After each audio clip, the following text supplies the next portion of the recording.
کرتے۔ زکریا علیہ السلام نے دعا کی تھی فَهَبْ لِي مِن لَّدُنْكَ وَلِيًّا يَرِثُنِي وَيَرِثُ مِنْ آلِ يَعْقُوبَ وَاجْعَلْهُ رَبِّ رَضِيًّا، مجھے اپنے پاس سے ایک وارث عطا فرما جو میرا وارث بنے اور آل یعقوب کا وارث ہو، اور اے میرے رب اسے پسند کیا ہوا بنا، وہ ایسا ہو جس سے تو راضی ہو جائے، وہ پسندیدہ ہو۔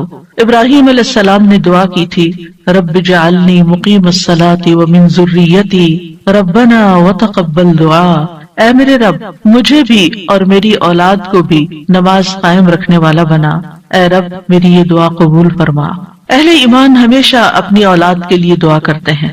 سورۃ الفرقان کی جو آیات میں نے آپ کے سامنے پڑھی ہیں یہ عباد الرحمن سے متعلق آیات ہیں کہ رحمان کے خاص بندے، رحمان کے پسندیدہ بندے اللہ تعالیٰ سے دعا کرتے ہیں کہ ربنا ہب لنا من ازواجنا وذریاتنا قرۃ اعین، کہ اللہ ہمیں اپنی ازواج سے اور اپنی اولاد سے آنکھوں کی ٹھنڈک عطا فرما۔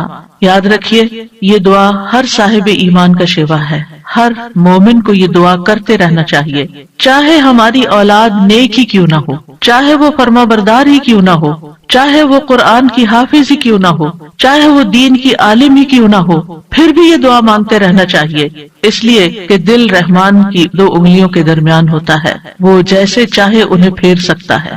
ہمیں نہیں معلوم کہ آج اگر ہماری اولاد دین پر ہے تو کل اس کا مستقبل کیا ہوگا، اس لیے کبھی بھی اس بارے میں بے فکر نہیں ہونا چاہیے۔ نیک سے نیک ترین اولاد بھی ہو، تہجد گزار بھی ہو، صائم اور قائم ہو، لیکن پھر بھی دعا کرتے رہیں۔ اگر آپ کی اولاد نیک ہے تو آپ کی دعائیں ان کی نیکی میں استقامت اور اضافے کا سبب بنے گی، یعنی وہ مزید نیک بنے گی، ان کے اندر مزید استقامت آئے گی، اور پھر اسی طرح ان کا ایمان بھی بڑھے گا۔ اور اگر وہ نیک نہیں ہے اور اگر وہ آپ کی آنکھوں کی ٹھنڈک نہیں ہے تو اس دعا سے انشاءاللہ وہ آپ کی آنکھوں کی ٹھنڈک بنے گے۔ تو ہم سب کو بھی یہ دعا کرتے رہنا ہے کہ اے اللہ ہماری اولاد کو نیک بنا اور ان کو متقین کا امام بنا، یعنی تقوی والوں کی صحبت میں ہو اور تقوی والوں میں بھی سب سے آگے ہوں، تقوی والوں کو بھی مزید لیڈ کرنے والے ہوں، ان کی رہنمائی کرنے والے ہوں، اور پھر یہ کہ وہ ہماری آنکھوں کی ٹھنڈک بھی ہوں، یعنی جہاں وہ رب کے پسندیدہ ہوں وہاں وہ ہمارے لیے بھی باعث سکون ہو۔ اس کے ساتھ ساتھ انسان کے لیے لازم ہے کہ وہ اپنی اولاد کی نیک تربیت بھی کرتا رہے، کیونکہ تربیت کی کوشش کرنا جو ہے ایک صبر آزما کام ہے۔ اسی لیے اس آیت کے بعد جو آیت آتی ہے اس میں صبر کرنے والوں کی جزا جنت میں غرفہ بتائی گئی ہے۔ عربوں کے ہاں گھر کے اندر جتنے بھی کمرے ہوتے ہیں ان میں سے سب سے بہترین کمرہ غرفہ کہلاتا ہے، یعنی سب سے اعلیٰ ترین درجہ۔ تو جنت میں بھی جب غرفہ کی بات ہے تو اس سے مطلب کوئی ہائی رائز بلڈنگ نہیں ہے، کیونکہ وہ ایک جگہ پر آتا نا کہ غرفات پر غرفات مبنیہ ہوں گے، تو اس سے مراد یہ ہے کہ جنت کے اعلیٰ ترین مقامات اللہ تعالیٰ ان کو عطا کرے گا جو صبر کے ساتھ تربیت بھی کرتے رہیں گے اور صرف اپنی تربیت اور اپنی کوشش کو کافی نہیں سمجھیں گے بلکہ اللہ تعالیٰ سے دعا بھی کریں گے۔ اور بہت دفعہ ایسا بھی ہوتا ہے کہ ہم تربیت میں پوری کوشش کر لیتے ہیں لیکن اس کا اثر اولاد میں نظر نہیں آتا، اولاد آپ کی ایکسپیکٹیشن پہ پوری نہیں اترتی، آپ جیسے ان کو دیکھنا چاہتے ہیں ویسے وہ نظر نہیں آتے۔ کیا ہم نوح علیہ السلام کی تربیت پہ کوئی شک کریں گے؟ ان کے 4 بیٹے تھے جن میں سے 3 بہترین بیٹے ثابت ہوئے لیکن ایک بیٹا اپنے ہی راستے پر چل نکلا۔ اس میں انسان کی کوشش اگر ہو اور انسان کے بس میں ہو اولاد کی اصلاح تو وہ سبھی کو سیدھا کر کے رکھ دے، لیکن یاد رکھیے کوشش ہماری، دعا ہماری، اور اس میں اثر ڈالنے والا اور اس کو ہماری آنکھوں کی ٹھنڈک بنانے والا صرف اور صرف ہمارا رب ہے۔ اس لیے مومن صرف اپنی کوششوں پہ بھروسہ نہیں کرتا بلکہ وہ اپنے رب کو پکارتا رہتا ہے۔ اور پھر عام طور پر یہ ہوتا ہے کہ ہم اس دعا کو اپنی دعاؤں کا حصہ نہیں بناتے۔ ہاں جب اولاد کی طرف سے کوئی تکلیف پہنچتی ہے، جب وہ ہماری کوئی بات نہیں مانتے یا ہمیں ناراض کرتے ہیں تو پھر ہمیں خیال آتا ہے کہ ہمیں دعا کرنی چاہیے کہ ان کی اصلاح ہو جائے اور یہ سیدھے ہو جائیں اور ہماری آنکھوں کی ٹھنڈک بن جائے۔ یاد رکھیے یہ صرف اولاد کے بگاڑ کے وقت کی دعا نہیں ہے بلکہ ہمیشہ یہ دعا کرتے رہنا چاہیے۔ اپنی روزمرہ زندگی کی خاص دعاؤں میں اس دعا کو شامل کر لیں، اپنی نمازوں میں، سجدوں میں، قبولیت کے اوقات میں اپنی اولاد کے لیے دعا کریں، کیونکہ اولاد انسان کی محبوب ترین چیزوں میں سے ہے۔ جن کو اللہ نے اولاد کی نعمت سے نوازا ہے وہ اچھی طرح سمجھ سکتے ہیں کہ ہماری زندگی میں اولاد کا کیا مقام ہے، یعنی جب تک انسان والدین نہیں بنتا، ماں باپ نہیں بنتا، وہ اس بات کو سمجھ ہی نہیں سکتا کہ اولاد کیا چیز ہوتی ہے، کیونکہ انسان زندگی میں مختلف چیزوں سے محبت کرتا ہے، مختلف چیزوں کے ساتھ انسان کا لگاؤ ہوتا ہے، مختلف کام یا مختلف چیزیں اس کو پسند آتی ہیں، لیکن جب ایک عورت ماں بنتی ہے، ایک مرد جو ہے وہ باپ بنتا ہے، تو اس کے بعد اس کی زندگی میں جو تبدیلی آتی ہے، اس کے بعد اس کی زندگی کے اندر جو خوبصورتی آتی ہے، اس کے بعد اس کی زندگی کا جو محور اور مرکز بن جاتا ہے، اور اس کی تمام توجہ کا مرکز جو چیز بن جاتی ہے، اور دن رات کی یہ ڈیوٹی 24/7 کی ہوتی ہے.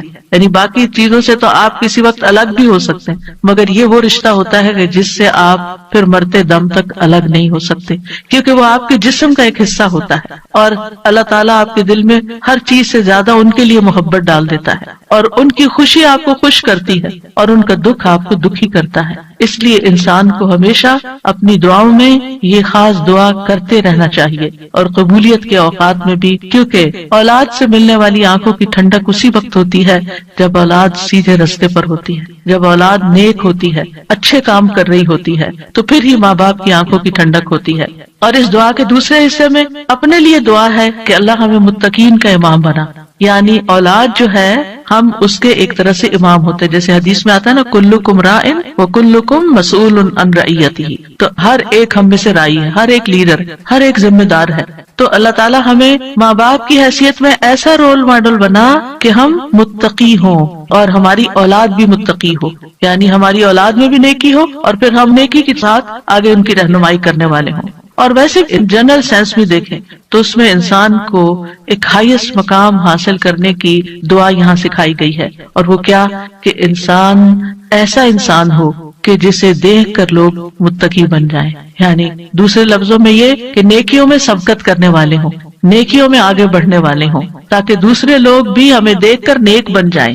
مثلاً اگر ایک مرد اول وقت میں مسجد میں جا کر نماز پڑھتا ہے تو اس کے بچوں پر اس کا کیا امپریشن ہوگا؟ یعنی اگر باپ ذمہ دار ہے تو بچے بھی دیکھ کر کہیں گے کہ ہاں ہمیں بھی یہی کام کرنا ہے، کیونکہ بچے ابتدائی زندگی میں خاص طور پر باپ کو، ماں کو بہت فالو کر رہے ہوتے ہیں. پھر اسی طرح اگر آپ کا پڑوسی آپ کو دیکھتا ہے، آپ کے کولیگز آپ کو دیکھتے ہیں کہ آپ کی توجہ سب سے زیادہ کس چیز کی طرف ہے، تو وہ بھی آپ کی دیکھا دیکھی نیکی کے کام میں آگے بڑھتے ہیں. آپ صدقہ کرتے ہیں اور کوئی آپ کو دیکھ رہا ہے، آپ کا مقصد نہیں دکھانا، لیکن کسی کو نظر آ جاتا ہے تو آپ کو دیکھ کر وہ بھی شروع کر دیتا ہے، تو آپ اس کے کیا بن گئے؟ امام. یعنی آپ لیڈ کر رہے ہیں، آپ آگے ہیں اور وہ آپ کو فالو کر رہے ہیں. تو ہمیں یہ دعا کرنی چاہیے اپنے لیے کہ اللہ ہمیں نیکی کے کاموں کا امام بنا، متقین کا امام بنا. تو یہاں ہم دیکھتے ہیں کہ یہ عباد الرحمن کی صفات میں سے ایک صفت ہے، اور وہ کہتے ہیں والذین یقولون ربنا ہب لنا. ہب کا لفظ جو ہے یہ ہبہ سے ہے، اور ہبہ کہتے ہیں بلا معاوضہ کوئی چیز دینا. یا رب ہم نے کچھ کیا نہیں، لیکن تو اپنے پاس سے ہمیں عطا فرما، اپنی خاص رحمت سے ہمیں یہ عطا فرما. من ازواجنا، ازواج کا لفظ جو ہے یہ زوج سے ہے، جن اور حیوانات ان سب میں نر اور مادہ پایا جاتا ہے جو ہر ایک دوسرے کا زوج کہلاتا ہے. یعنی عورت کے لیے بھی یہ لفظ استعمال ہوتا ہے اور مرد کے لیے بھی استعمال ہوتا ہے. اگر مرد یہ دعا کریں گے تو اپنی بیویوں کے لیے کریں گے کہ ہماری بیویاں ہمارے لیے آنکھوں کی ٹھنڈک ہوں، اور اگر عورتیں یہ دعا کریں گی تو ان کے ازواج ان کے خاوند ہوں گے کہ ان کو ہمارے لیے آنکھوں کی ٹھنڈک بنا. اور ذریات سے مراد ذریت جو ہے صرف اولاد نہیں ہوتی، اولاد کی اولاد بھی ذریت کہلاتی ہے. کیونکہ آپ نے دیکھا ہوگا کہ جب آپ اپنی اولاد کے لیے دعا کرتے ہیں اور وہ کسی قابل ہوتی، بڑی ہوتی، پھر ان کے بچے پیدا ہوتے ہیں، تو بعض اوقات اپنے بچوں سے زیادہ بچوں کے بچے پیارے ہو جاتے ہیں. اور اگر وہ نیک بنتے ہیں تو ہمیں آنکھوں کی ٹھنڈک نصیب ہوتی ہے، اور اگر بچوں کے بچوں میں کوئی بگاڑ آ جائے تو آپ ایکولی دکھ اور تکلیف میں مبتلا ہو جاتے ہیں. تو اس لیے یہ بہت جامع دعا ہے کہ ہم صرف اپنے لیے نہیں، اپنے بچوں کے لیے نہیں، بلکہ اپنی نسلوں کے لیے دعا کر رہے ہوتے ہیں. تو ربنا ہب لنا من ازواجنا وذریاتنا، اور ذریات میں قرۃ اعین، آنکھوں کی ٹھنڈک. آپ کو معلوم ہے کہ آنکھیں ٹھنڈی بھی ہوتی ہیں اور گرم بھی ہوتی ہیں. آنکھوں سے جب آنسو بہتے ہیں، خوشی کے آنسو بہیں تو آنکھیں ٹھنڈی ہوتی ہیں، اور اگر غم کے آنسو ہو تو آنکھیں گرم ہو جاتی ہیں. تو آنکھوں کی ٹھنڈک کا مطلب ہے خوشی، مسرت. اور پھر یہ کہ آنکھوں کی ٹھنڈک ہو تو انسان پرسکون رہتا ہے، نیند بھی سکون سے آتی ہے. کہ بچوں کی طرف سے اگر انسان کو بے فکری ہو کہ وہ اچھے کام کر رہے ہیں، اچھی جگہ پر ہیں، سیف ہینڈز میں ہیں، تو انسان کے بہت سے غم، دکھ، پریشانیاں ختم ہو جاتی ہیں، وہ بے فکر ہو جاتا ہے۔ اور پھر اسی طرح یہ ہے کہ جب آنکھوں کی ٹھنڈک ہوتی ہے تو انسان کے دل کو بھی قرار ملتا ہے، یعنی آنکھوں کی ٹھنڈک صرف آنکھوں تک نہیں رہتی بلکہ آنکھوں سے انسان جو کچھ دیکھتا ہے وہ اس کے دل تک اتر جاتا ہے۔ ابن عباس کہتے ہیں اس سے مراد ان کی وہ اولاد ہے جو اللہ کی اطاعت کے کام کرے تاکہ دنیا اور آخرت میں انہیں آنکھوں کی ٹھنڈک نصیب ہو، یعنی جو بچے نیک ہوتے ہیں وہ ماں باپ کے لیے ان کی زندگی میں بھی خوشی کا باعث ہوتے ہیں، اور جب ماں باپ فوت ہو جاتے ہیں تو وہ ان کے لیے صدقہ جاریہ بن جاتے ہیں۔ اور پھر جب قیامت کے دن اٹھیں گے اور اولاد اور والدین کو اللہ سبحانہ تعالیٰ جمع کر دے گا اپنی جنتوں میں، تو یہ وہاں بھی ان کو دیکھ دیکھ کر خوش ہوتے رہیں گے۔ obviously جو بچے ماں باپ کے ساتھ نہیں جا سکیں گے، جو ماں باپ کا دین چھوڑ گئے یا ان کا راستہ چھوڑ گئے یا نماز روزہ چھوڑ گئے، تو پھر ظاہر ہے کہ وہ بچے چاہے دنیا میں کتنے بھی کامیاب کیوں نہ ہوں، وہ آخرت میں ساتھ نہیں ہوں گے۔ تو اس لیے جب یہ دعا کرتے ہیں تو اس میں ان کی ہدایت اور صلاح کی دعا بھی آ جاتی ہے، یعنی یہاں اس دعا سے مراد صرف بچوں کا ظاہری حسن اور خوبصورتی اور ان کی دنیا کی کامیابیاں اور دنیا میں ان کا مال و دولت کمانا، یہ بھی ٹھیک ہے، خوشی کی بات ہوتی ہے۔ بچہ خوبصورت ہو تو ماں باپ کو بہت اچھا لگتا ہے، بچہ اگر کامیاب ہو، کوئی ڈگری کر لے تو ماں باپ کو بہت اچھا لگتا ہے، بچے کو اچھی جاب مل جائے تو ماں باپ بہت خوش ہوتے ہیں۔ اور جو ماں باپ صرف دنیا کے لیے جیتے ہیں اور جن کا مطلب اور مقصد، ایم اور گول صرف دنیا کمانا ہوتا ہے، وہ انہی باتوں پر خوش ہوتے رہتے ہیں۔ لیکن جو اہل ایمان ہوتے ہیں ان کی خوشی صرف اس چیز میں نہیں ہوتی، ان کی خوشی اولاد کی نیکی میں ہوتی ہے کہ ہماری اولاد نیک ہو۔ تو جب ہم یہ کہتے ہیں کہ ہمیں آنکھوں کی ٹھنڈک عطا کر، تو اس سے مطلب یہ ہوتا ہے کہ اللہ وہ تیرے اطاعت گزار ہوں، فرما بردار ہوں، خیر اور بھلائی کے کاموں میں آگے جانے والے ہوں، اللہ کی عبادت اچھے طریقے سے کرنے والے ہوں، گناہوں اور حرام کاموں سے بچنے والے ہوں۔ اور وجعلنا للمتقین اماما، کہ اللہ ہمارے ماتحت جتنے بھی لوگ ہیں وہ سب متقی ہوں، یعنی ایک طرف اولاد کے لیے دعا اور دوسری طرف ان لوگوں کے لیے جو ہمیں فالو کرتے ہیں یا جن کے اوپر ہم ذمہ دار بنائے گئے ہیں، کہ یا اللہ ان کے اندر بھی تقوی پیدا کر دے، یعنی ہماری اولاد تو نیک ہو لیکن آپ کے ساتھ جو لوگ کام کر رہے ہیں، جن کے آپ ذمہ دار ہیں، مثلا اگر آپ استاد ہیں اور آپ کے شاگرد ہیں، یا آپ ایک لیڈر ہیں، کمیونٹی لیڈر ہیں اور آپ کے بہت سے فالوورز ہیں، یا اسی طرح اور جو بھی کام آپ لیڈرشپ رول میں کرتے ہیں، تو یا اللہ جو لوگ آپ کی جو ٹیم ہے، یا اللہ اس کو بھی متقی بنا دے، اس کے اندر بھی اپنی محبت پیدا کر دے۔ کتنی خوبصورت دعا ہے۔ ظاہر ہے کہ انسان انہی لوگوں کے ساتھ ہوتا ہے، یا تو گھر میں ہوتا ہے یا باہر کام پر ہوتا ہے۔ جب گھر میں ہوتا ہے تو کیا ہوتا ہے، بیوی اور بچوں کو دیکھ کر انسان اپنی آنکھیں ٹھنڈی کرتا ہے، اس کو ایک پرسکون ماحول ملتا ہے، اور جب وہ گھر سے باہر ہوتا ہے، اپنی جاب پر ہوتا ہے، اپنی ٹیم کے ساتھ ہوتا ہے، تو ان کی نیکی، ان کا اخلاق، ان کا تقوی دیکھ دیکھ کر اس کی آنکھیں ٹھنڈی ہوتی رہتی ہیں۔ سنسیئر مخلص ساتھیوں کا مل جانا یہ اللہ تعالیٰ کی بہت بڑی نعمت ہوتی ہے۔ اور پھر آپ دیکھیے کہ یہ نہ صرف ان کے تقوی کی دعا ہے بلکہ جو خود متقی بننے کی خواہش رکھتا ہوگا وہی چاہے گا کہ اس کے ساتھی اور اس کے ماحول کے لوگ اور اس کے آس پاس کے لوگ تقوی والے ہوں۔ اور یہ معنی بھی اس کا بنتا ہے کہ یا اللہ تو ہمیں اتنا تقوی عطا کر کہ ہم متقین کے امام بن جائیں، یعنی ان متقین میں سے بھی سب سے آگے ہو تقوی میں۔ للمتقین اماما، یعنی ہمیں ہدایت کا امام بنا، لوگوں کو ہم سے ہدایت حاصل ہو، گمراہی کا امام نہ بنے، کیونکہ اللہ سبحانہ تعالیٰ نے خوش بخت لوگوں کے بارے میں فرمایا سورۃ الانبیاء میں، وَجَعَلْنَاهُمْ أَئِمَّةً يَهْدُونَ بِأَمْرِنَا وَأَوْحَيْنَا إِلَيْهِمْ فِعْلَ الْخَيْرَاتِ وَإِقَامَ الصَّلَاةِ وَإِيتَاءَ الزَّكَاةِ وَكَانُوا لَنَا عَابِدِينَ، اور ہم نے انہیں ایسے پیشوا بنایا جو ہمارے حکم کے ساتھ رہنمائی کرتے تھے، اور ہم نے ان کی طرف نیکیاں کرنے اور نماز قائم کرنے اور زکوٰۃ ادا کرنے کی وحی بھیجی، اور وہ صرف ہماری عبادت کرنے والے تھے۔ تو اس سے کیا پتہ چلتا ہے کہ ہم نے انہیں ایسا پیشوا بنایا جو ہمارے حکم کے ساتھ رہنمائی کرتے تھے۔ یہ ہے متقین کے امام، کہ جو اللہ کی مرضی اور اللہ ہی کے دی ہوئی جو تعلیم اور ہدایت ہے اس کے مطابق لوگوں کو گائیڈ کرتے ہیں، صرف اپنی من پسند چیزوں یا اپنی طرف سے چیزیں ایجاد نہیں کرتے۔ اور اہل شقاوت بدبخت لوگوں کے بارے میں آتا ہے وَجَعَلْنَاهُمْ أَئِمَّةً يَدْعُونَ إِلَى النَّارِ، ہم نے ان کو ایسے امام بنایا جو لوگوں کو آگ کی طرف بلاتے ہیں، جیسے فرعون تھا، قارون اور اس طرح کے لوگ کہ لوگ ان کو فالو کرتے تھے اور وہ خود بھی آگ کی طرف جانے والے، جیسے فرعون کے بارے میں آتا ہے يَقْدُمُ قَوْمَهُ يَوْمَ الْقِيَامَةِ فاوردہم النار، کہ قیامت کے دن وہ اپنی قوم کو لیڈ کر رہا ہوگا اور انہیں آگ میں لے جا کے گرائے گا۔ تو اس لیے بہت ضروری ہے کہ ہم خیر میں اچھا نمونہ بنے۔ اور ویسے بھی آپ دیکھیں کہ انسان کے امپریشنز ہوتے ہیں، انسان جو کچھ کرتا ہے، اچھا کرتا ہے یا برا کرتا ہے، اس کے آثار ہوتے ہیں، یعنی آپ اچھا کرتے ہیں اور آپ کو دیکھ کے جتنے لوگ خاموشی سے اچھا کر لیتے ہیں وہ سارے آپ کے آثار ہو گئے، اور ان سب کی نیکی آپ کی نیکی میں جمع ہو گئی۔ اور آپ کو دیکھ کر اگر کوئی شخص غلط ٹرینڈ اختیار کرتا ہے تو اس کی قباحت بھی آپ کے پلے میں پڑ گئی۔ تو متقین کا امام بننے کے لیے یاد رکھیے دو چیزیں بڑی اہم ہیں، ایک ہے صبر اور دوسرے ہے یقین۔ صبر اور یقین، یہ دو چیزیں ہوں تو یہ مقام حاصل کیا جا سکتا ہے۔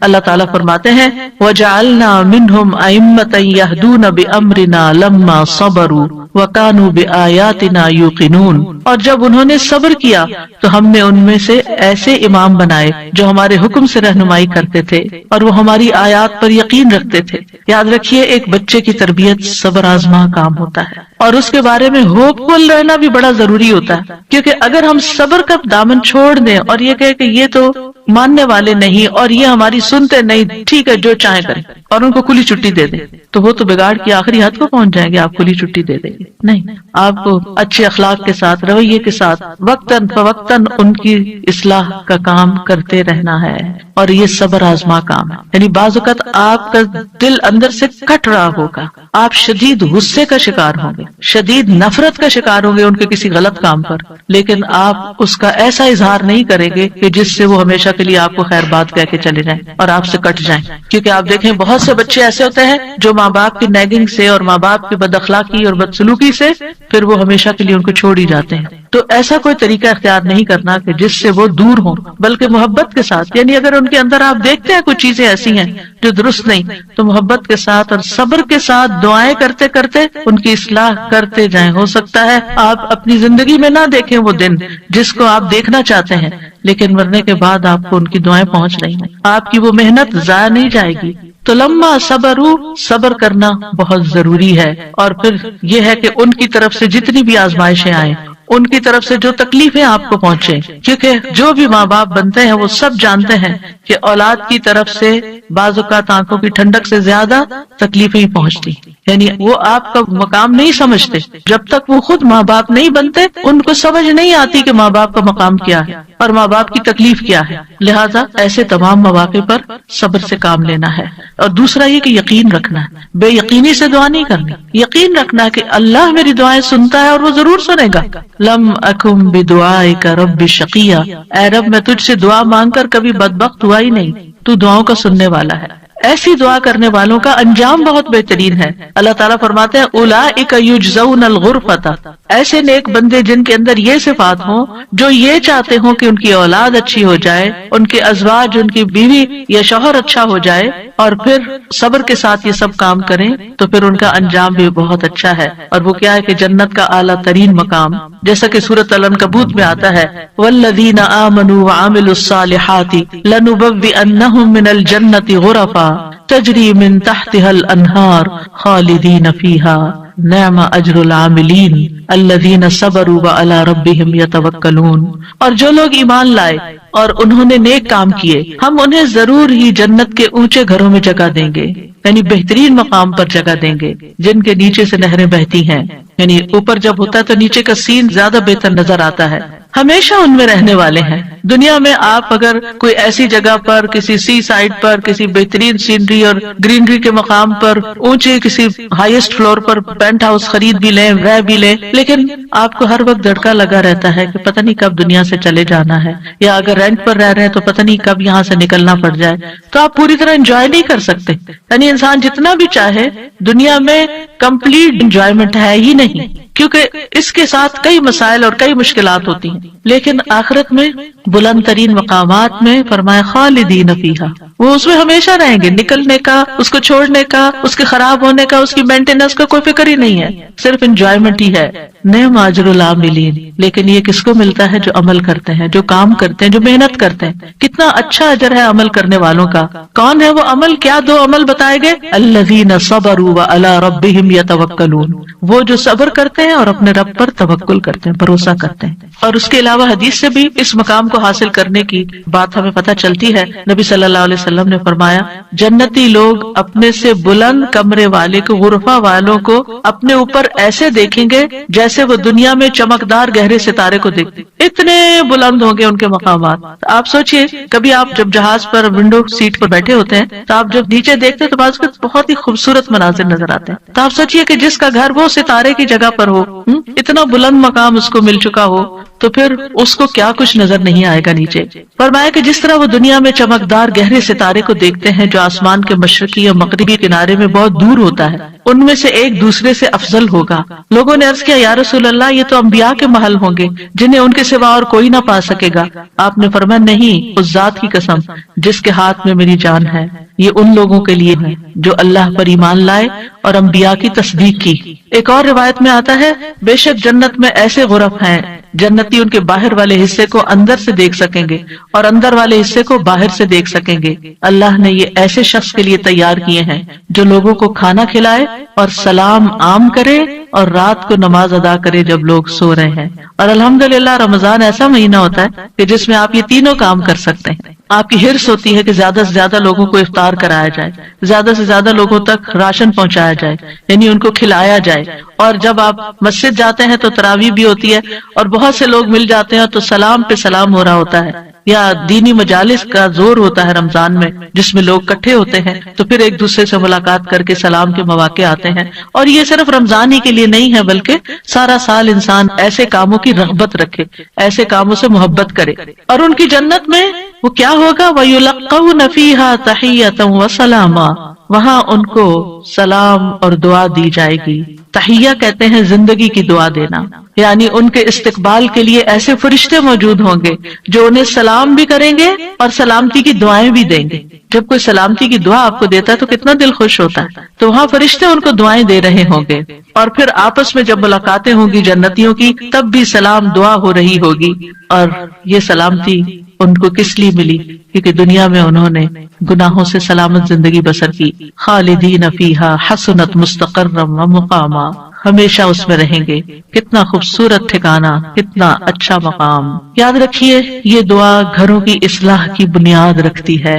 اس میں صرف اولاد ہی نہیں بلکہ ازواج بھی, یعنی شوہر اور بیوی. آج آپ دیکھیں کہ ہر دوسرے گھر کا یہ مسئلہ بنا ہوا ہے کہ گھر میں میاں بیوی کی لڑائیاں جاری ہیں. اس سے ایک دوسرے کے اندر ایک بے چینی, اداسی, پریشانی, کاموں میں رکاوٹ اور کتنی بے شمار خرابیاں. اور سب سے بڑی بات یہ کہ آپ اپنی اولاد کے لیے ایک بہترین نمونہ ہوتے ہیں. آپ صرف آپس میں نہیں لڑتے بلکہ اپنے بچوں کو ایک برا نمونہ پیش کر کے ان کی زندگیوں کو بھی جہنم بناتے ہیں. اور پھر آپ دیکھیے کہ کوئی اور انسان ناراض ہو جائے تو اس سے انسان کو اتنی تکلیف نہیں ہوتی, حتیٰ کہ اگر ماں باپ بھی ناراض ہوتے ہیں نا تو انسان اتنی پرواہ نہیں کرتا. لیکن اگر شوہر بیوی سے یا بیوی شوہر سے ناراض ہو تو انسان کے غم کی انتہا ہوتی ہے, کسی چیز میں دل نہیں لگتا, پریشانی چھا جاتی ہے اور ہر چیز بے مزہ ہو جاتی. چاہے خوبصورت ترین محل میں آپ رہتے ہو, خوبصورت ترین لباس آپ پہنتے ہو, بہترین کھانے آپ کھاتے ہو, لیکن اگر میاں بیوی کا آپس میں پیار نہیں ہے, آپس میں اتفاق نہیں ہے, آپس میں ایک دوسرے سے خوش نہیں ہے تو زندگی کی کوئی خوشی نہیں ہوتی. تو اس لیے بہت ضروری ہے کہ اس دعا سے کام لیا جائے, اور جہاں کہیں تھوڑے بہت بھی پرابلمز ہیں وہ بھی انشاءاللہ حل ہو جائیں گے, اور جہاں بڑے مسائل ہیں اور جہاں مسائل نہیں بھی وہاں بھی یہ دعا پڑھی جائے تاکہ گھروں کے اندر ایک خوبصورتی آئے. یعنی اللہ تعالیٰ نے ہمیں منع تو نہیں کیا کہ دنیا میں ہم محبت سے زندگی نہ گزاریں, یعنی ہمیں دنیا میں بھی محبت چاہیے, آپس کی اتفاق اور پیار چاہیے. ایک محبت جو ہوتی ہے وہ انسان کی ضرورت ہوتی ہے, ایک دوسرے کی کیئر کرنا ایک ضرورت ہوتی ہے ہر انسان کی. اور اللہ سبحانہ وتعالیٰ نے جوڑے بنائے کیوں ہیں؟ قرآن مجید میں اللہ تعالیٰ فرماتے ہیں وَمِنْ آيَاتِهِ أَنْ خَلَقَ لَكُم مِّنْ أَنفُسِكُمْ أَزْوَاجًا لِتَسْكُنُوا إِلَيْهَا وَجَعَلَ بَيْنَكُم مَّوَدَّةً وَرَحْمَةً إِنَّ فِي ذَلِكَ لَآيَاتٍ لِقَوْمٍ يَتَفَكَّرُونَ. اور اس کی نشانیوں میں سے ایک یہ ہے کہ اس نے تمہاری ہی جنس سے تمہارے جوڑے پیدا کیے یا بیویاں پیدا کی تاکہ تم ان کے پاس سکون حاصل کرو, اور تمہارے درمیان محبت اور رحمت پیدا کر دی. غور و فکر کرنے والوں کے لیے اس میں کئی نشانیاں ہیں. تو اللہ سبحانہ تعالیٰ نے شادی کا مقصد کیا رکھا ہے؟ سکون کا حصول. اور اگر شادی کے بعد انسان کا پہلا سکون بھی جاتا رہے اور سکون ہی لٹ جائے اور تکلیف اور پریشانی ہی پریشانی ہر وقت رہے تو اس نے کیا پایا؟ تو شادی کا مقصد ہی بہت ہو گیا. ٹھیک ہے شادی کے اور بھی کئی مقاصد ہو سکتے ہیں، لیکن سب سے بنیادی اور اول مقصد اللہ تعالیٰ نے کیا رکھا ہے اس رشتے کے اندر؟ ایک دوسرے سے سکون، مودت اور رحمت. ایک دوسرے سے محبت بھی کریں اور ایک دوسرے پر رحم بھی کریں، ایک دوسرے کی کیئر کریں، ایک دوسرے کا خیال رکھیں، ایک دوسرے کی ضرورت کو پہچانیں. صرف خود غرضی نہ ہو کہ میری مرضی، میرا مقصد، میرا مطلب اور میں جو چاہوں صرف وہ ہو میرے پاس. نہیں، یہ بھی دیکھنا ہوگا کہ دوسرا کیا چاہتا ہے. اور جن کپلز کو یہ سمجھ آ جاتی ہے کہ دوسرے کی خواہش کیا ہے اور وہ دوسرے کی خواہش کو پورا کرنے کی کوشش کرتے ہیں تو لازماً دوسرا بھی پھر ان کی خواہش پوری کرتا ہے اور ایک خوشگوار زندگی وجود میں آتی ہے.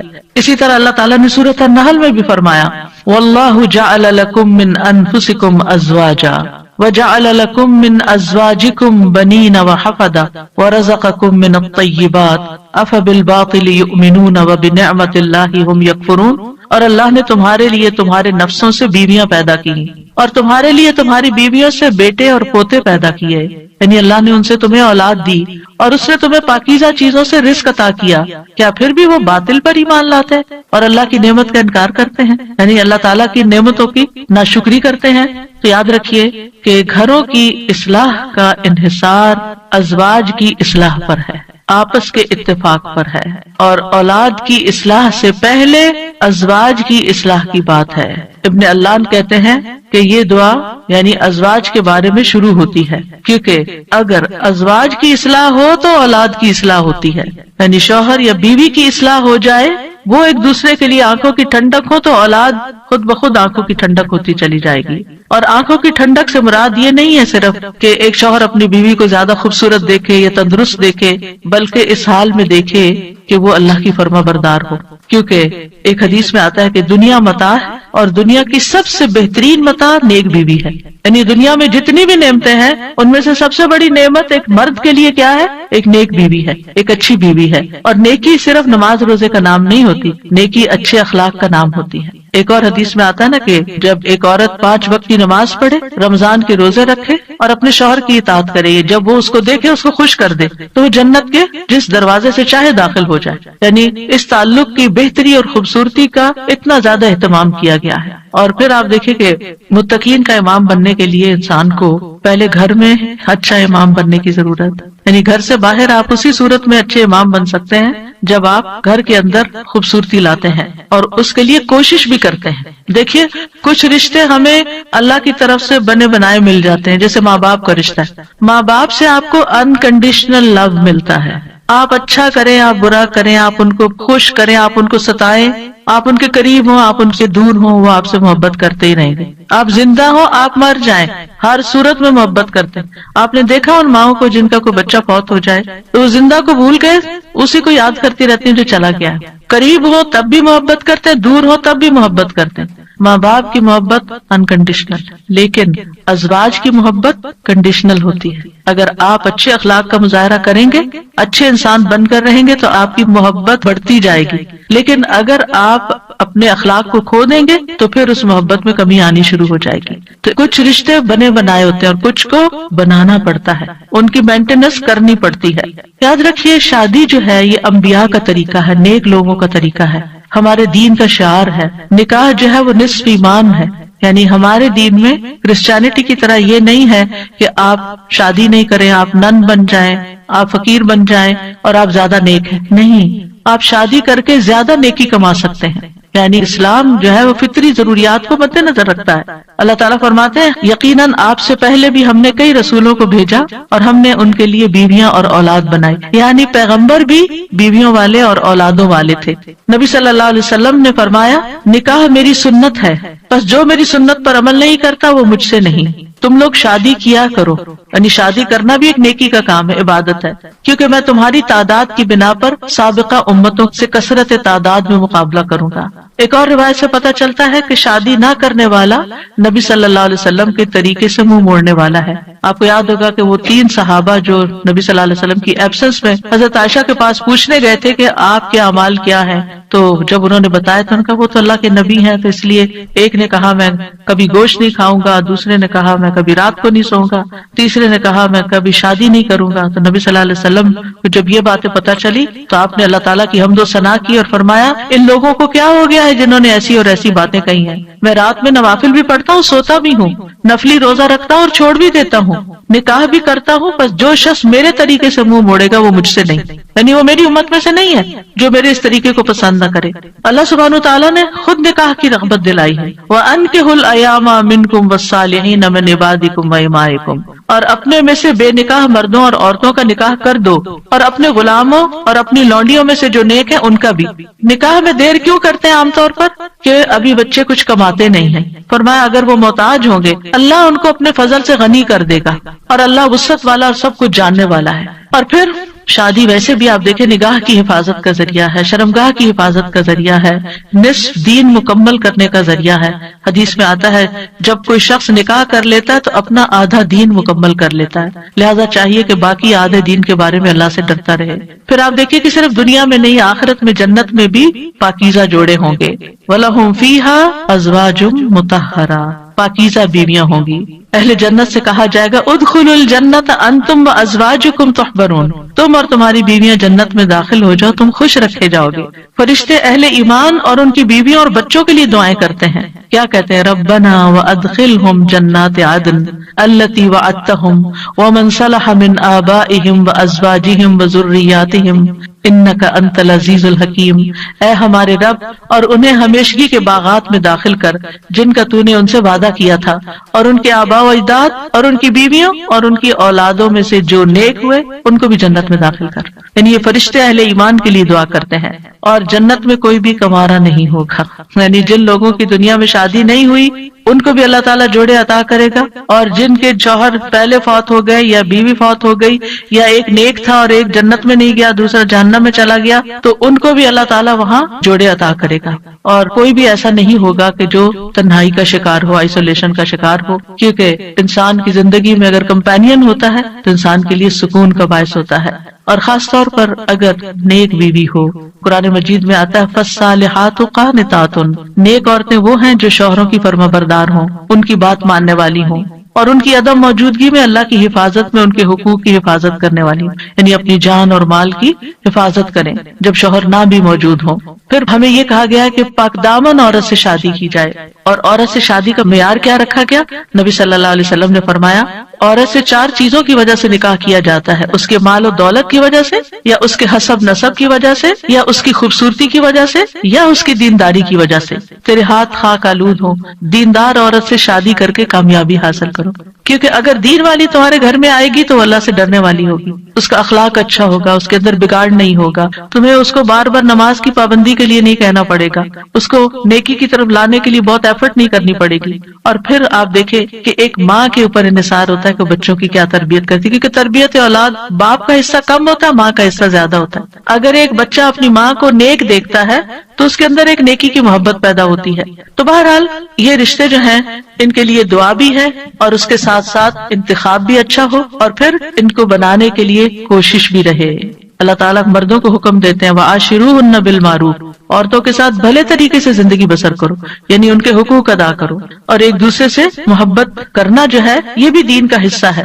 عقبہ بن عامر کہتے ہیں میں نے رسول اللہ صلی اللہ علیہ وسلم کو یہ فرماتے ہوئے سنا کہ اسلام میں جائز لہو میں 3 چیزیں آتی ہیں: انسان کا اپنی بیوی کے ساتھ دل لگی میں مصروف ہونا، ہنسی مذاق کرنا، اپنے گھوڑے کی دیکھ بھال کرنا یعنی اس کے ساتھ ٹائم سپینڈ کرنا، اور تیر اندازی کرنا. بظاہر دیکھا جائے تو یہ ٹائم ویسٹر بھی ہو سکتے ہیں، لیکن یہ ہمارے دین میں ایک نیکی تصور کیے جاتے ہیں. یہ شغل جو ہے یا یہ ہابیز جو ہیں یہ پسندیدہ ہے. پھر یہ ہے کہ شوہر اور بیوی کو ایک دوسرے کا حق ادا کرنا ہے، کیونکہ یہ حقوق اللہ نے ایک دوسرے کے ذمے رکھے ہیں. اور اللہ تعالیٰ قیامت کے دن پوچھے گا۔ بعض اوقات ایک بیوی یہ کہتی ہے کہ میں شوہر کا حق نہیں دیتی کیونکہ وہ بھی میری فلاں بات نہیں مانتا، یا شوہر یہ کہتا ہے میں بیوی کا حق نہیں دیتا کیونکہ میری وہ فلاں بات نہیں مانتی۔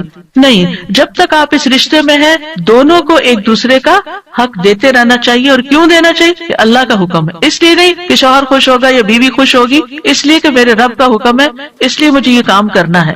اور جب آپ رب کو راضی کرتے ہیں تو رب بندوں کو بھی آپ سے راضی کر دیتا ہے۔ پھر اسی طرح یہ ہے کہ ایک دوسرے سے اچھے اخلاق کے ساتھ پیش آنا۔ نبی صلی اللہ علیہ وسلم نے فرمایا ایمان کے لحاظ سے کامل مومن وہ ہے جو اخلاق میں سب سے اچھا ہے، اور تم میں سے بہتر شخص وہ ہے جو اپنے گھر والوں کے لیے اچھا ہے، اور ایک روایت میں بیویوں کے لیے اچھا ہے۔ اس میں آپ دیکھیے کہ لوگ گھر سے باہر تو ہر ایک سے بڑا اچھا اخلاق رکھتے ہیں لیکن گھر میں منہ بنا کے رکھتے ہیں، تو یہ اچھے اخلاق کی علامت نہیں۔ اللہ تعالیٰ نے جو کرائیٹیریا دیا ہے وہ کیا ہے کہ سب سے اچھا وہ ہے جس کا گھر میں اخلاق اچھا ہے۔ پھر اسی طرح یہ ہے کہ بد زبانی نہیں کرنی چاہیے۔ پھر بیوی کے ذمہ ہے کہ شوہر کی بات ماننے کے علاوہ شوہر کے مال اور اولاد کی حفاظت کرنے والی ہو، ان کو ضائع نہ کرے، صابر و شاکر ہو۔ شوہر کی ذمہ داری کیا ہے کہ گھر والوں پر خوشی سے خرچ کرے، اور نبی صلی اللہ علیہ وسلم نے فرمایا جو شخص اپنے اوپر خرچ کرتا ہے تاکہ وہ اس کے ذریعے لوگوں سے مانگنے سے بچے وہ اس کے لیے صدقہ ہے، یعنی آپ اپنی پرسنل نیڈز کے لیے اسپینڈ کرتے ہیں یہ بھی صدقہ ہے۔ جو شخص اپنی بیوی اور بچوں اور اپنے گھر والوں پر خرچ کرتا ہے وہ بھی صدقہ شمار ہو جاتا ہے، یعنی شوہر کے نامہ اعمال میں وہ نیکی لکھی جاتی ہے کہ یہ اپنی بیوی پر بچوں پر خرچ کرنے والا ہے۔ پھر اسی طرح اچھے گزران کا اصول کیا ہے کہ ایک دوسرے کی اچھی عادتوں پر نظر رکھی جائے اور بری عادتوں کو اگنور کیا جائے۔ اگر ہم نے یہ ایکویشن بدلی کہ بری عادتوں کو ہر وقت ہائی لائٹ کیا، تم یہ نہیں کرتی، تم یہ نہیں کرتے، تم یہ نہیں کرتی، تم یہ نہیں کرتے، تو پھر زندگی جہنم بن سکتی ہے۔ کیونکہ ہر وقت اگر انسان اسی میں کوڑتا رہے کہ اس شخص میں کیا خرابی ہے، کیا نہیں ہے، کیا کون سی برائی ہے، کون سی غلط عادت ہے، اور اسی پر لڑائی جھگڑا کرتا رہے، تو زندگی میں انجوائمنٹ نہیں رہتی۔ بلکہ اس کے برعکس نبی صلی اللہ علیہ وسلم نے یہ فرمایا کوئی مومن شخص کسی مومن عورت سے بغض نہ رکھے، یعنی بیوی سے نفرت نہیں کرنی چاہیے۔ اگر عورت کی ایک عادت ناپسند ہوگی تو کوئی دوسری عادت پسند ہوگی، تو کیا مطلب ہے کہ ناپسند بات کو چھوڑو، جو پسندیدہ ہے اس پر نظر رکھو۔ پھر اسی طرح یہ ہے کہ نیک اولاد کے لیے بھی کوشش کے علاوہ اور دعائیں بھی ہمیں سکھائی گئی ہیں، جیسے ان کی پیدائش سے پہلے ہی دعا کرنا، ربی ہب لی من الصالحین، اے میرے رب مجھے نیک اولاد عطا کر، یعنی ابھی اولاد ہوئی نہیں لیکن پہلے سے ہی دعا مانگنا شروع ہو جائے انسان کہ اللہ مجھے نیک اولاد دینا۔ اور پھر یہ کہ شادی کے وقت ایسی عورت کا انتخاب کرنا جس کے اندر بچے پیدا کرنے کی صلاحیت ہو، کیونکہ نبی صلی اللہ علیہ وسلم نے اس بات کا حکم دیا کہ محبت کرنے والی اور زیادہ بچے پیدا کرنے والی عورت سے شادی کرو، یعنی یہ ہمارے دین میں پسندیدہ چیز ہے۔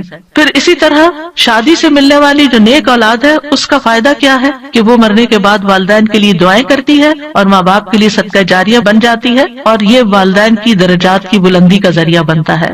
جہاں تک اولاد کی تربیت کا تعلق ہے تو اولاد کے بارے میں سوال ہوگا، یعنی ماں باپ دونوں سے پوچھا جائے گا کہ انہوں نے ان کی تربیت میں کیا کوشش کی۔ پھر اسی طرح اولاد کا پہلا حق کیا ہے؟ حدیث میں آتا ہے نبی صلی اللہ علیہ وسلم نے فرمایا اپنے نطفوں کے لیے اچھی عورت کا انتخاب کرو، یعنی نیک عورت کا انتخاب کرو، اور دین میں ہم پلہ عورتوں سے نکاح کرو، اور ہم پلہ مردوں کو اپنی بیٹیوں کا نکاح کر کے دو۔ پھر اسی طرح اچھے باپ کا انتخاب، رسول اللہ صلی اللہ علیہ وسلم نے فرمایا جب ایسا شخص تمہارے پاس نکاح کا پیغام بھیجے جس کے دین اور اخلاق سے تم مطمئن ہو تو اس سے اپنی بیٹی کا نکاح کرو، یعنی اوباش آوارہ لڑکے ہوں تو پھر ان کے ساتھ شادی نہیں کرو، کیونکہ شادی کے بعد کیا ہوگا، آپ کی بیٹی کو مصیبت میں ڈال دے گا۔ فرمایا اگر ایسا نہیں کرو گے تو زمین میں فتنہ اور زبردست فساد برپا ہوگا، یعنی پھر فساد ہی فساد، بگاڑ ہی بگاڑ۔ پھر اسی طرح ولادت سے پہلے شیطان سے حفاظت کی دعا سکھائی گئی کہ جب شوہر بیوی ایک دوسرے سے ملیں تو دعا پڑھیں، جیسے حضرت مریم کی والدہ نے دعا پڑھی تھی وَإِنِّي أُعِيذُهَا بِكَ وَذُرِّيَّتَهَا مِنَ الشَّيْطَانِ الرَّجِيمِ۔ کتنی خوبصورت دعا ہے کہ اللہ میں اس بچی کو بھی اور اس کی آئندہ آنے والی ذریت کو بھی تیری پناہ میں دیتی ہوں شیطان سے بچا کر۔ پھر یہ کہ بچوں کو سب سے پہلے توحید سکھانی چاہیے، بچپن سے ہی بچوں کے اندر اللہ کا ڈر پیدا کرنا چاہیے، دین کی تعلیم سیکھنے میں رغبت دلانی چاہیے، اچھے اخلاق کی تعلیم دینی چاہیے، ہر چیز کے مینر سکھانے چاہیے، اور پھر اس کے لیے اگر سرزنش بھی کرنی پڑے، ڈانٹنا بھی پڑے تو اس میں بھی کوئی حرج نہیں ہے. اپنے ساتھ نیک کاموں میں شامل کرنا چاہیے، جیسے ابراہیم علیہ السلام نے کیا کیا تھا، کعبہ کی تعمیر میں کس کو ساتھ شامل کیا تھا، اسماعیل علیہ السلام. پھر اولاد کے درمیان عدل کرنا چاہیے، بچوں سے پیار کرنا چاہیے. کچھ ماں باپ بچوں سے پیار نہیں کرتے، ایسے والدین کی مذمت کی گئی ہے. پھر اولاد کے بالغ ہو جانے کے بعد ان کی شادی بھی کرنی چاہیے، یعنی اس بات کی بھی فکر ہونی چاہیے. ابن عباس کہا کرتے تھے جس کو اللہ بیٹا عطا کرے اس کو چاہیے کہ اس کا اچھا نام رکھے، اس کی اچھی تربیت کرے، جب وہ بالغ ہو تو اس کی شادی کر دے. سعید بن عاص کہا کرتے تھے اگر میں اپنے بچے کو قرآن کی تعلیم دے دوں، اس کو حج کروا دوں، اس کی شادی کر دوں تو میں نے اس کا حق ادا کر دیا، اور میرا جو اس پر حق ہے وہ باقی ہے. یعنی بچوں کے اوپر حق پھر بھی باقی رہے، لیکن ماں باپ نے اپنا فرض پورا کر دیا اگر یہ 3 کام کر لیے. کون سے؟ قرآن کی تعلیم دے دی، حج کروا دیا، شادی کر دی. اس کے بعد وہ اپنے ذمہ دار خود ہیں، لیکن بچوں کے اوپر ماں باپ کی ذمہ داری مرتے دم تک رہتی ہے. قتادہ کہتے ہیں اگر لڑکا بالغ ہو جائے اور اس کا باپ شادی نہ کرے بچے کی، اور وہ کسی بے حیائی کا ارتکاب کرے، یعنی کسی برائی میں پڑ جائے، تو باپ گناہگار ہوگا. یعنی وہ لڑکا تو ہوگا ہی یا لڑکی تو ہوگی ہی، لیکن ماں باپ بھی گناہگار ہوں گے. تو اس لیے شادی کے معاملے میں انسان کوشش ضرور کرے. رشتہ نہیں ملتا یا کوئی اسباب نہیں بن رہے تو وہ الگ بات ہے، لیکن ماں باپ کو اس بات کی فکر ہونی چاہیے، کیونکہ دیکھا گیا کہ وقت کے ساتھ ساتھ یہ فکر ختم ہو گئی ہے، اور بعض ماں باپ نے تو یہ چیز اولاد پر ہی چھوڑ دی ہے. پھر اسی طرح یہ بھی خوشخبری سن لیجئے کہ والدین کی دعائیں اپنی اولاد کے حق میں قبول ہوتی ہیں. اس لیے بچوں کے لیے زیادہ سے زیادہ دعائیں کیا کریں. یعنی خاص طور پر اگر بچے جو ہے وہ دور ہوں یا آپ کی ایکسپیکٹیشن پہ پورے نہیں اتر رہے ہوں تو ان کو اپنی دعاؤں میں یاد رکھیں. نبی صلی اللہ علیہ وسلم نے فرمایا 3 قسم کے لوگوں کی دعائیں قبول ہوتی ہیں اور ان کی قبولیت میں کوئی شک و شبہ نہیں: مظلوم کی دعا، مسافر کی دعا، اور والد کی اپنے اولاد کے لیے دعا. تو اس لیے ہمیں دعائیں کرتے رہنا چاہیے، اور ان دعاؤں میں ربنا حب لنا من ازواجنا، جن کو آتی ہے وہ بھی پڑھے، ربنا حب لنا من ازواجنا وذریاتنا قرۃ اعین وجعلنا للمتقین اماما. اب اس میں آپ دیکھیے کہ آپ نے فوکس کرنا ہے ازواج، ذریات، اور پھر للمتقین اماما، للمتقین اماما. اس میں وہ لوگ بھی آ جاتے ہیں جن کی ازواج نہیں یا جن کی اولاد نہیں، تو وہ کیا ہے؟ متقین کے امام. کیونکہ آپ دیکھیے کہ حضرت عائشہ رضی اللہ تعالیٰ عنہا جو تھی بہت ینگ ایج میں 18 ایئرس کی تھی کہ وہ بیوہ ہو گئی تھی، بہت چھوٹی عمر میں. لیکن آپ کو معلوم ہے ان کے شاگردوں کی تعداد کتنی زیادہ. ایک تو کچھ ڈائریکٹ شاگرد تھے نا، اور ایک آج تک ہم سب شاگرد ہیں ان کے. انہوں نے جو احادیث روایت کی، یعنی وہ ان صحابہ میں سے تھی جو مکثرین تھے، جن کی احادیث کی تعداد ہزاروں میں پہنچتی. تو انہوں نے جو حدیث روایت کی اور لوگوں نے جو پڑھی اور آگے پڑھائی اور سکھائی، وہ سب ان کے شاگرد بنتے ہیں. تو ایسے لوگ جو وہ علم حاصل کرتے ہیں اور وہ تقوی حاصل کرتے ہیں، تو یہ بھی ایک لیڈرشپ ہوتی ہے. ہو سکتا ہے کہ یہ لیکچر کچھ ایسے لوگ بھی سن رہے ہوں کہ جن کی ابھی شادی نہیں ہوئی، یا شادی ہوئی تو شوہر نہیں ہے، شوہر چلا گیا دنیا سے، یا ڈیورس ہو گئی، یا پھر یہ کہ شادی ہوئی شوہر ساتھ ہے لیکن بچے نہیں ہوئے، یا یہ کہ بچے ہوئے اور فوت ہو گئے. یعنی کئی سیناریوز ہیں، کئی سچویشن بن جاتی ہیں. تو جو بھی کوئی سچویشن ہو اس میں دعا کا یہ پہلا حصہ پڑھنے کے ساتھ ساتھ دوسرا حصہ آپ کے لیے ایک زبردست تسلی کا ذریعہ ہے کہ اگر ہمارے پاس دنیا کی یہ نعمتیں نہیں ہیں، یہ دنیا کی نعمتیں ہیں نا، اگر اللہ تعالیٰ نے لے لیا تو اللہ تعالیٰ اس کا عوض بھی بہت زبردست دے گا. تو اللہ نے جو دوسری اپرچونٹیز اور جو دوسرے مواقع رکھے ہیں ان سے ہمیں فائدہ اٹھانا چاہیے اور ایسے کام کرنے چاہیے اور ایسے کاموں میں اپنا وقت لگانا چاہیے. اور خاص طور پر میں ان خواتین سے کہوں گی جن کے بچے بڑے ہو چکے ہیں، جو اپنے بچوں سے فارغ ہو چکی ہیں اور اللہ تعالیٰ نے ان کو صحت جیسی نعمت عطا کر رکھی ہے، ان کو وقت دے رکھا ہے، ان کو مال دے رکھا ہے، وہ اپنے وقت کو کمیونٹی سروسز میں ضرور لگائیں. یعنی اگر تعلیم ہے ان کے پاس تو دوسروں کو تعلیم دیں، اور اگر ان کے پاس کوئی سکلز ہیں تو وہ دوسروں کو سکلز سکھائیں، اور اگر کسی بھی قسم کا کوئی والنٹیئر ورک وہ کر سکتے ہیں تو اپنے آپ کو خود آفر کریں. تو ہو سکتا ہے کہ جہاں پر آپ آفر کریں وہاں آپ کے لیے کوئی اپرچونٹی موجود ہو اور آپ نیک کام میں حصہ لے لیں. اور اس کا یہ مطلب نہیں کہ یہ صرف فارغ لوگوں کا کام ہوتا ہے کہ وہ دین کی خدمت کرتے رہیں. صحابہ کرام نے اپنی ازواج اولاد کے ساتھ بھی یہ کام کیا ہے. یاد رکھیے جس طرح ہم اپنی دنیا کو بنانے کے لیے، اپنی اولاد کو سنوارنے کے لیے لیے ہم کوشش کرتے ہیں، اسی طرح ہمیں دوسروں کی اولاد اور دوسرے لوگوں کی بھی فکر ہونی چاہیے، ان کے لیے بھی خیر خواہی کرنی چاہیے۔ اور میں نے اپنی زندگی میں ایکسپیرینس کیا ہے کہ میں نے شاید اپنے بچوں سے زیادہ دوسروں کی فکر کی ہے، اور اللہ تعالیٰ نے وہ خیر واپس لوٹا دی۔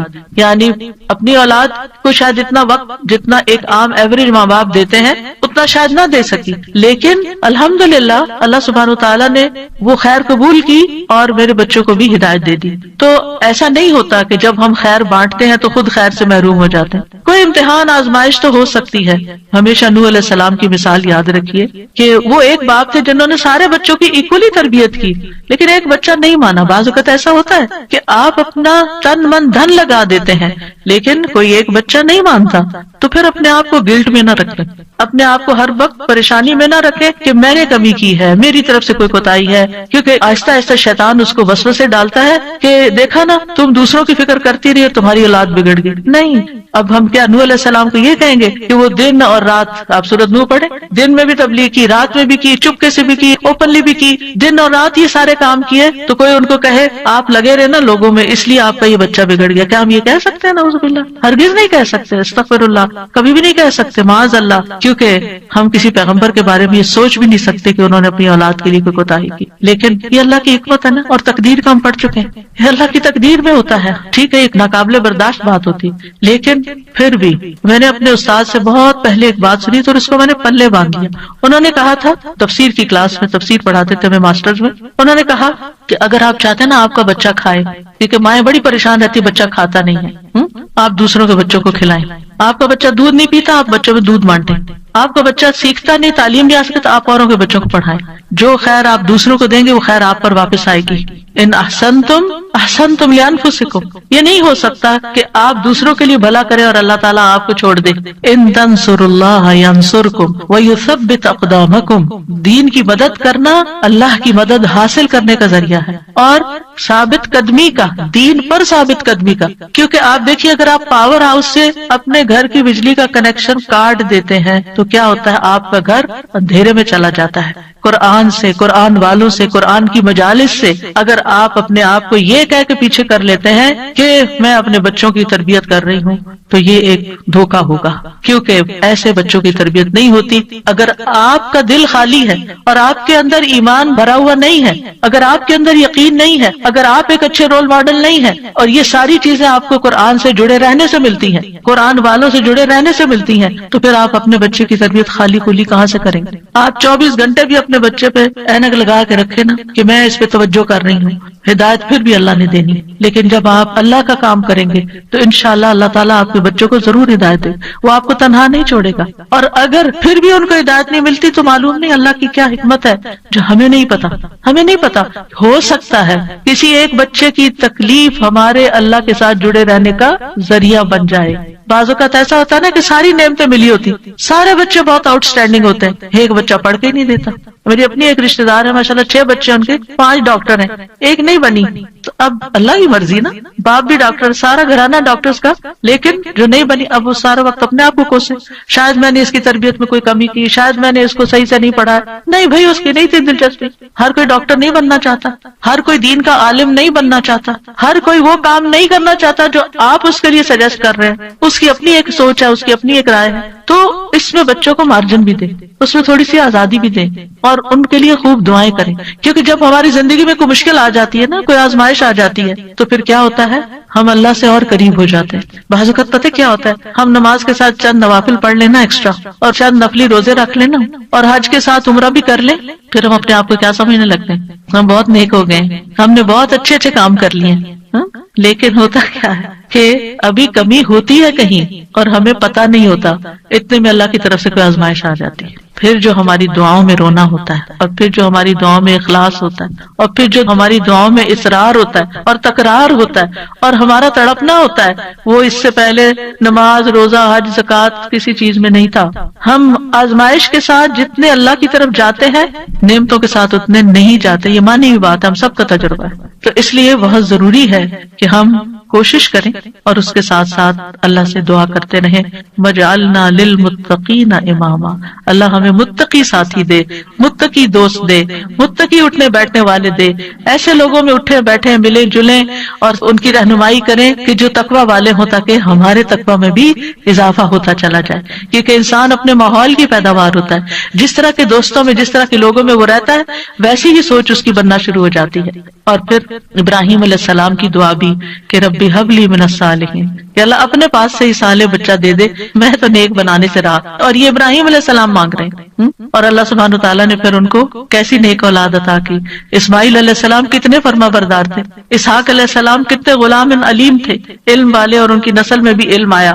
اور پھر آپ دیکھیے کہ ابراہیم علیہ السلام نے یہاں صرف یہ نہیں کہا کہ ربی حب لی من الصالحین، بلکہ اس سے پہلے ایک بات کہی تھی، وہ کیا تھی؟ سورہ صافات میں وقال انی ذاہب الی ربی سیہدین، میں اپنے رب کی طرف جا رہا ہوں، میں رب کا بن رہا ہوں، وہ مجھے ہدایت دے گا۔ پھر مانگا اللہ مجھے نیک اولاد بھی دے۔ ہم کیا کرتے ہیں؟ ہم خود تو نیک بنتے نہیں، انی ذاہب الی ربی کرتے نہیں، نہ نیکی کی طرف جاتے ہیں، نہ نیک کام کرتے ہیں، نہ دین کا کام کرتے ہیں، اور پھر ہم کہتے ہیں اللہ مجھے نیک اولاد دے، میری اولاد کو نیک بنا دے۔ یہ کیسے ہوگا؟ پہلے آپ خود تو بنے، پہلے آپ خود تو وہ کام کریں کہ جو آپ کو کر کے دکھانے ہیں بچے کو کہ ایسے نیک کام کرتے ہیں۔ اور پھر آپ دیکھیں کہ ابن جریر طبری کہتے ہیں کہ ابراہیم علیہ السلام کی دعا یہ تھی کہ اللہ مجھے اپنی طرف سے ایسا بیٹا عطا کر جو نیک لوگوں میں سے ہو، ایسے لوگ جو تیری اطاعت کرتے ہیں، تیری نافرمانی نہیں کرتے، زمین میں اصلاح کے کام کرتے ہیں اور زمین میں فساد برپا نہیں کرتے، یعنی مجھے ایسی اولاد چاہیے۔ اس سے یہ بات بھی پتہ چلتی ہے کہ انسان خواہ کتنا ہی قدر و منزلت والا ہو، خلیل اللہ ہی کیوں نہ ہو، پھر بھی وہ اللہ کا محتاج ہے، پھر بھی وہ اللہ تعالیٰ سے دعائیں کرے کہ ربی حب لی من الصالحین۔ اور اصلاح کی اپنی ایک اہمیت ہے، یعنی صرف اولاد نہیں مانگی بلکہ نیک اولاد مانگی، کیونکہ صرف اولاد آپ کے لیے مصیبت کا سبب ہو سکتی ہے اور نیک اولاد آپ کے لیے آنکھوں کی ٹھنڈک کا سبب ہوگی۔ اور پھر یہ کہ ابراہیم علیہ السلام کی دعاؤں میں وَمِن ذُرِّيَّتِنَا أُمَّةً مُسْلِمَةً لَكَ، سبحان اللہ، اتنی بڑی دعا مانگ لی، یعنی صرف نیک اولاد نہیں بلکہ ہماری ذریات، یعنی اولاد کی اولاد، اولاد کی اولاد، اولاد کی اولاد، اس میں ایک امت مسلمہ پیدا کرتے۔ کتنے خوبصورت الفاظ کا چناؤ تھا۔ پہلے حبلی کہا، اللہ تحفہ چاہیے تیری طرف سے، ہدیہ چاہیے، ہبہ چاہیے، میں نے کچھ نہیں کیا، مجھے تیری طرف سے عنایت چاہیے کہ تو مجھے ایسا بیٹا عطا کر دے کہ جس کے اندر فطرت میں اندر خیر ہو، اندر نیکی ہو، اور بڑا ہو کے وہ اچھے کام کرے۔ اور پھر صرف یہ نہیں، وَمِن ذُرِّيَّتِنَا أُمَّةً مُسْلِمَةً لَكَ، اللہ ہماری اولاد میں سے ایسے لوگ پیدا کر جو تیرے فرما بردار مسلمةً لَكَ ہوں۔ اور پھر آپ دیکھیے کہ کس طرح اللہ سبحانہ تعالیٰ نے ابراہیم علیہ السلام کو نوازا۔ سبحان اللہ، ابو الانبیاء ہے، انبیاء کے باپ ہیں۔ اور پھر آپ دیکھیے کہ جتنے بھی الہامی مذاہب ہیں، کرسچینٹی ہے یا جوڈازم ہے، اسلام ہے، ان سب کے وہی لیڈر ہیں۔ اللہ تعالیٰ نے کہا تھا نا، انی جاعلک للناس اماما، یا ابراہیم میں تمہیں لوگوں کا امام بنانے والا ہوں۔ اور کس طرح پھر اللہ تعالیٰ نے ان کو امام بنایا۔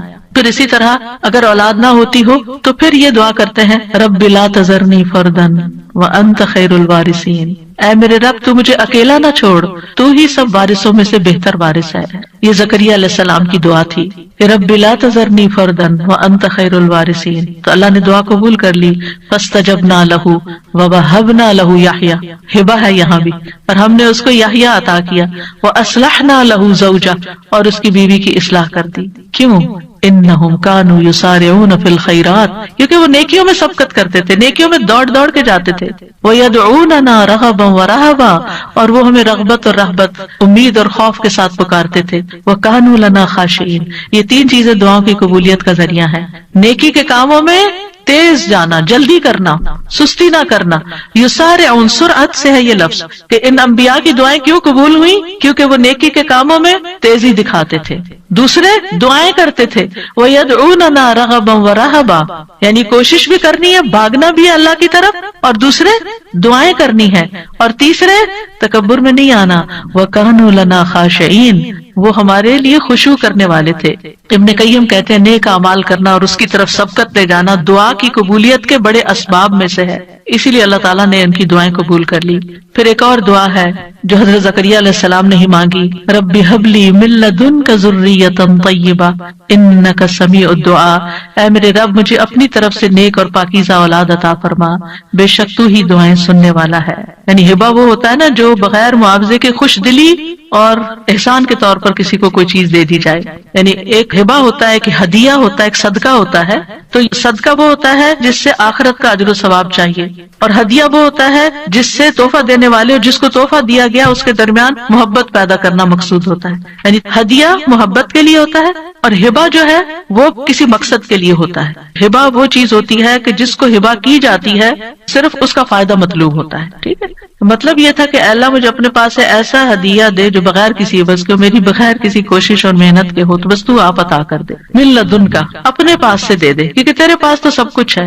اور پھر ذریۃ طیبہ دے جو اپنے اقوال و افعال میں پاک ہو، جسموں میں پاک ہو. انک سمیع الدعاء، آپ تو دعائیں سننے والے. یہ محبت اور رحمت کو کھینچ لانے والی بات ہے. تو دعا کرنا جو ہے انبیاء کی سنت ہے.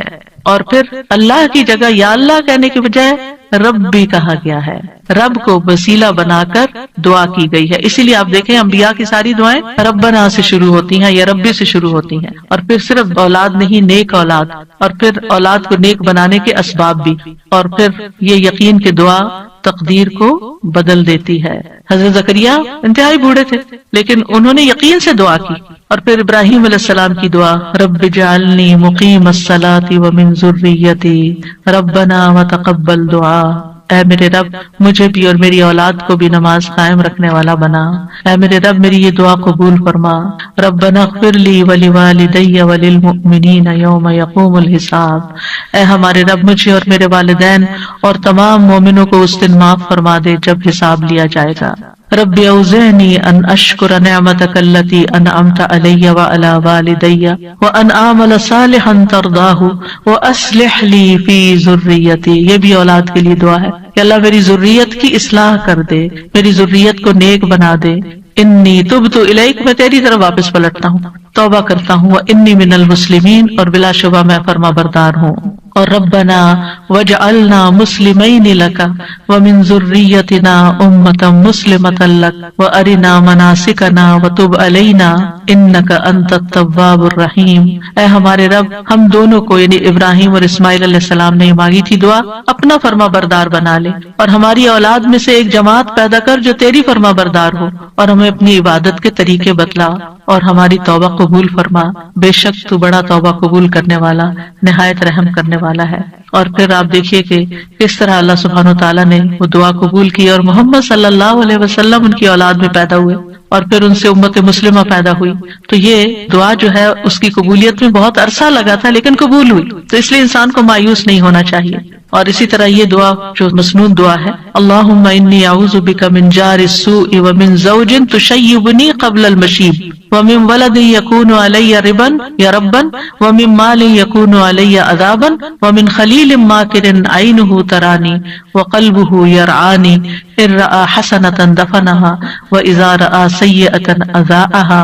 اے اللہ میں تیری پناہ طلب کرتا ہوں برے پڑوسی سے، برا نیبر نہیں ہو، اور ایسے ساتھی سے، زوج سے، شوہر یا بیوی ایک دوسرے کے لیے، جو مجھے بڑھاپے سے پہلے بوڑھا کرتے یعنی پریشان کر کر کے، اور ایسی اولاد سے جو مجھ پہ آقا بن بیٹھے یعنی مجھ پہ اپنا حکم چلائے، ایسے مال سے جو میرے لیے عذاب کا باعث بن جائے، یعنی کئی دفعہ مال انسان کے لیے مصیبت بن جاتا ہے، ایسے چال باز دوست سے جس کی آنکھیں مجھے دیکھ رہی ہوں اور جس کا دل میری نگرانی کرتا ہے، یعنی وہ میرے عیبوں کو ہی دیکھتا رہے اور میرے حالات کا جائزہ لیتا رہے، اور وہ میری ہر نیکی کو دباتا جائے اور برائی کو نشر کرے.